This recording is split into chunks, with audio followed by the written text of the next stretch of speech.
Worker हम लोग ये कह सकते हैं कि स्पोर्ट्स आप लोग सब लोग के लिए। अभी हम लोग 15-20 दिन से डॉक्टर्स की टीम है, जो हम लोगों की टीम है, क्रिकेट में रुचि दिखा रहे हैं। उनसे भी अच्छा गेम फुटबॉल है। तो दोनों टीम बहुत अच्छा खेली, दोनों टीम को शुभकामना था, लेकिन बहुत खुश तमाम टीम को मैं मिथिला दस्तक की टीम को भी बहुत बहुत आभार प्रकट करता हूं कि उन्होंने इतना अच्छा से सारा, मैं देख रहा था कहां से चढ़ के लाइव प्रसारण कर रहे थे। उनके लिए भी एक बिग सैल्यूट है कि अगर वो नहीं रहते तो शायद इतना और ज़्यादा समाज में नाम मेरे पिताजी का नहीं बढ़ता। Thank you. टूर्नामेंट जो हो रहा है तो ये महादेव प्रसाद जी को सब लोग जानते हैं। मधुबनी में सब लोग जानते हैं कि वो खेल के पुरोधा थे, विद्वान थे खेल के, और सभी खेलों में रुचि रखने वाले लोग थे। उन्हीं के स्मृति में ये टूर्नामेंट का आयोजन किया गया है। और मैं तो मान लिया the kind of favor and love and belongingness that all people have put up for this tournament, that was marvelous. In fact, I told the organizers, please let me know if any support of any kind of help is required from my side. Being a son of Mahadev Prasad, I should Hindi जी। नमस्कार, आप देख रहे हैं मिथिला दस्तक के माध्यम से बता दें कि आज फाइनल मैच सिवान और मुंगेर के बीच खेला गया। मैच का परिणाम कुछ इस प्रकार रहा। आज क्रिप्स हॉस्पिटल मधुबनी के जो आज प्रायोजक के रूप में थे, मुंगेर के टीम के तरफ से इनका प्रायोजन था, और उनके आज डायरेक्टर हैं नियाज जी। उनसे हम बात करेंगे कि आपकी टीम आज जीती है और फाइनल में अपना स्थान प्राप्त किया है। चूँकि नॉकआउट ये मैच है, तो निश्चित रूप से हार तो आउट, जीत तो इन। तो आज फाइनल में आपकी टीम पहुंची है, तो आज किस प्रकार का ये मैच देखे हैं और इस मैच के प्रति आपका किस प्रकार का संदेश लोगों को देना चाहते हैं? देखिए, संदेश तो ये सब लोगों के लिए है, हम सब लोगों के लिए, कि आज जो है, पहले के ज़माने में आपको पता है लोग कबड्डी खेला करते थे, बहुत सारे गेम खेला करते थे, गांव में बच्चे खेलने के लिए जाते थे मैक्सिमम। लेकिन होता क्या था कि उस टाइम में ज़्यादा फिट होते थे लोग। लेकिन आप आजकल है, पेरेंट्स को भी मैं कहूँगा कि स्पोर्ट्स में कुछ पार्ट आप ज़रूर अपने बच्चे को दिया करें। लोग मोबाइल में अपने बच्चे को देते हैं कि थोड़ा सा बच्चा रोता है तो तुम मोबाइल यूज़ करो, तो उनसे गार्जियन का भी ध्यान हट जाता है और बच्चे भी उसमें घुस जाते हैं। लेकिन स्पोर्ट्स अगर आप खिलाएंगे तो वो फिज़िकली, मेंटली, हर चीज़ से वो स्ट्रांग होगा। जब फिज़िकली स्ट्रांग होगा तो आगे उसको स्टडी में और ज़्यादा वो अपना इंटरेस्ट और मेहनत कर सकता है। तो इसलिए मैं कहूँगा कि स्पोर्ट्स जो है, पहले भी मैंने बोला है कि एक बेस्ट मेडिसिन है, ये एक बहुत अच्छी दवा है। एज ए हेल्थ वर्कर हम लोग ये कह सकते हैं कि स्पोर्ट्स आप लोग सब लोग के लिए। अभी हम लोग 15-20 दिन से डॉक्टर्स की टीम है, जो हम लोगों की टीम है, क्रिकेट में रुचि दिखा रहे हैं। उनसे भी अच्छा गेम फुटबॉल है। तो दोनों टीम बहुत अच्छा खेली, दोनों टीम को शुभकामना था। लेकिन बहुत खुशी की बात है कि क्रिप्स हॉस्पिटल की जो टीम थी वो और अच्छा खेली, और होपफुली फाइनल में वो और अच्छा खेलेगी। सारे प्लेयर को हमारा बेस्ट विशेस है। जो रनर अप रहे हैं, अब आई मीन कि जो लूज़ कर गए हैं, जो हीरो एजेंसी की तरफ से जो टीम थी, तो उनको हम शुभकामना देंगे फ्यूचर के लिए जहां भी टूर्नामेंट हो। लेकिन क्रिप्स हॉस्पिटल के लिए शुभकामना, और होपफुली हम संडे को ज़रूर अवेलेबल होंगे उनको और मोरल बूस्टअप और चीयर अप करने के लिए। तो थैंक यू सो मच। देखिए, खेल की जब दोनों इनिंग्स का देखा जाए, लेखा जोखा किया जाए, तो लग रहा था कि पहले इनिंग्स में जो है क्रिप्स हॉस्पिटल की जो टीम है वो बेहतरीन प्रदर्शन कर, लेकिन सेकेंड इनिंग में कहीं ना कहीं लगा कि जो कुछ हल्का हो रहा है क्रिप्स हॉस्पिटल की जो टीम है। एग्जैक्टली ये जो हमारी क्रिप्स हॉस्पिटल की टीम है, ये भी एक लर्निंग कर्व है, ये सीखने की बात है। क्योंकि फर्स्ट इनिंग में हम बहुत अप थे और 3-0 से अप थे, तो ऑलमोस्ट सब लोग समझ गए कि अब अपोजिशन टीम जो है वो वापस नहीं आएगी। लेकिन हमारी टीम फाउट की अच्छी, लास्ट 10-15 मिनट्स में 2-3 प्लेयर इंजर्ड हुए, जिसकी वजह से थोड़ा सा उनका कॉन्फिडेंस कम हुआ। लेकिन लास्ट तक वो लड़ी और डटी रही। थोड़ा सा लूज़ होता है, होपफुली नेक्स्ट मैच में ये हमारे लिए एक लर्निंग कर्व है कि नेक्स्ट मैच में हम लास्ट मिनट तक नहीं छोड़ेंगे। थोड़ा इंजरी की वजह से ये प्रॉब्लम आई। तो ये है नियाज जी, और क्रिप्स हॉस्पिटल के डायरेक्टर हैं।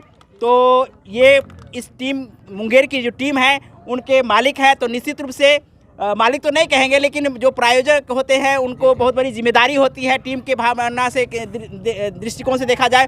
साथ में आप इतने बड़े खेल के आयोजन इस ग्राउंड पर किए हैं, तो युवाओं का भी आपका प्यार, बहुत बड़ा प्यार रहा है जो आप खेल खिलवाए हैं और खेल के प्रति रुचि दिखाए हैं। जहाँ एक खेल एक प्रकार से कहीं ना कहीं डेड अवस्था में जा रहा था, उसको आप गोद लिए हैं। तो इसके लिए मिथिला दस्तक की ओर से बहुत बहुत धन्यवाद।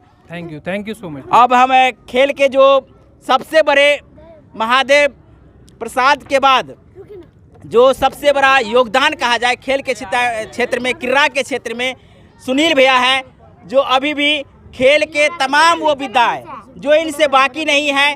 इससे पहले भी जो फाइनल इस ग्राउंड पर हुआ था जहां सतलखा की टीम जीती थी, तो उनसे पहली बार रूबरू खेल के क्षेत्र में मिथिला दस्तक के माध्यम से हुआ था। तो भैया आज दूसरी बार ये मैच इसी ग्राउंड पे करवा रहे हैं, और ये नॉकआउट का जो गेम है वो किस प्रकार से, और युवाओं को क्या आप संदेश इस मैच के माध्यम से देना चाहेंगे?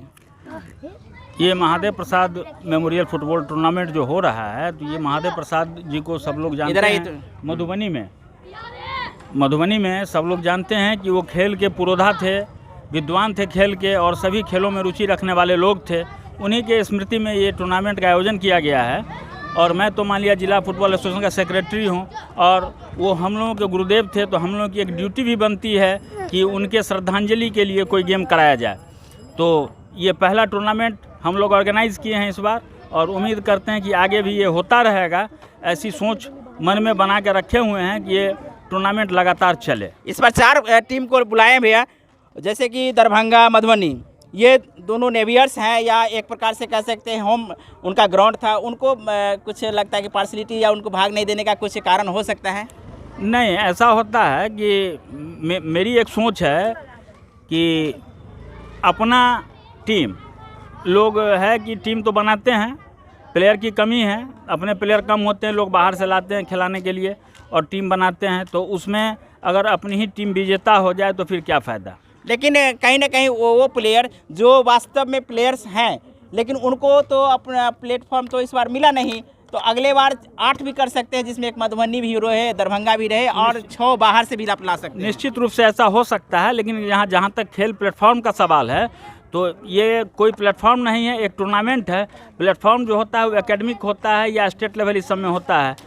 तो जैसे कि यूनिवर्सिटी लेवल का इंटर कॉलेज गेम होता है, उसमें खिलाड़ी लोगों का सिलेक्शन होता है, वो यूनिवर्सिटी खेलने जाते हैं, वो एक प्लेटफॉर्म होता है। दूसरा प्लेटफॉर्म है जैसे कि हम लोगों ने जनवरी में आयोजित किया था डिस्ट्रिक्ट लीग, तो उसके द्वारा जो प्लेयर सेलेक्ट होते हैं उसका जो है सो बिहार स्टेट चैंपियनशिप जो मोइनुल हक ट्रॉफी के नाम से जाना जाता है, उसमें जिला की टीम जाती है खेलने, तो उसमें जिला के ही खिलाड़ी खेलते हैं, उसमें बाहर के खिलाड़ी नहीं खेलते हैं। लेकिन ये जो टूर्नामेंट हुआ है, तो ये टूर्नामेंट हुआ है बाहर की टीम को बुलाकर ही खिलाना था, इसलिए अपनी टीम को चूँकि कुछ वर्कर की भी ज़रूरत होती है मैदान में व्यवस्था को देखने के लिए, तो जब अपने खिलाड़ी इंगेज हो जाएंगे तो थोड़ा वर्कर की भी कमी हो जाएगी।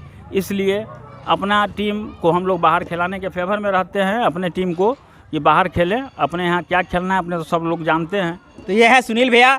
और क्रीड़ा के क्षेत्र में, खेल के क्षेत्र में, फुटबॉल हो, क्रिकेट हो, वॉलीबॉल हो या बैडमिंटन हो, तमाम वो खेल आरके कॉलेज में मुहैया करवाते हैं। महादेव भैया के बाद इनका बहुत बड़ा योगदान रहता है। साथ में जो मैच होती है उसमें भी अपना 100% देने का प्रयास करते हैं। साथ में इन्होंने जो अपनी सफाई दिए हैं मधुबनी और दरभंगा के लिए, खासकर मधुबनी के लिए, तो इनका मानना है कि जो आयोजक होते हैं, जो होम ग्राउंड के होते हैं, उनको बहुत बड़ी जिम्मेदारी होती है। तो ऐसे में हम खेल भावना के दृष्टिकोण से देखे हैं, और बाहरी जो प्लेयर्स लाए हैं या टीम लाए हैं उनको तवज्जो दिए हैं। तो निश्चित रूप से इस प्रकार की भावना नहीं है।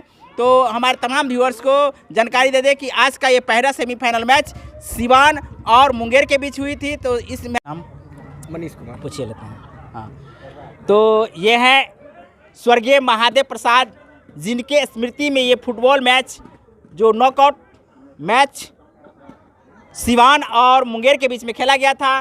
तो महादेव प्रसाद, स्वर्गीय महादेव प्रसाद के सुपुत्र हैं। आप अपना परिचय दीजिए और व्यूअर्स को बताइए कि आज आप अपने पापा को किस प्रकार से याद कर रहे हैं, जो मधुबनी और दरभंगा के अधिकांश बच्चे उनको भैया करके बुलाते थे और आज उन्हें मिस कर रहे हैं। जी बहुत बहुत धन्यवाद आपका। नाम बताइएगा। मेरा नाम मनीष कुमार है और मैं वर्तमान में दिल्ली में रहता हूँ। जैसे ही जो आयोजक हैं, मुझे पता चला कि पिताजी के श्रद्धांजलि के दिन ये टूर्नामेंट आयोजित कर रहे हैं, उन्होंने मुझे इन्फॉर्म किया, बोला कि तुम यहाँ आओ, यहाँ आओगे तो बहुत अच्छा लगेगा। यहाँ जब आया और जब यहाँ का प्यार देखा, देखिए मैं इसी ग्राउंड पे रहा हूँ बचपन से पिताजी के साथ, और यही सुनील अंकल, यही सारे अंकल जितने देख रहे हैं, इन्हीं के गोदों में खेला हूँ। तो खेल के प्रति एक अलग भावना शुरू से ही जागृत है। लेकिन पिताजी का जो उस खेल के प्रति लगाव था, और जो आज मैं दर्शक के भरोसे, और आप भी देख सकते हैं कि जिस तरह का प्यार मिल रहा है, ये उनके लिए एक सम्मान और एक पुत्र के लिए इससे बड़ी गर्व की बात नहीं हो सकती है कि आज उनके पिताजी को याद करके कुछ अच्छा टूर्नामेंट हो रहा है, खेल हो रहा है। तो I am very proud. I also proud on you and your on your fathers, because he is always contribute 100% in a play area. Definitely.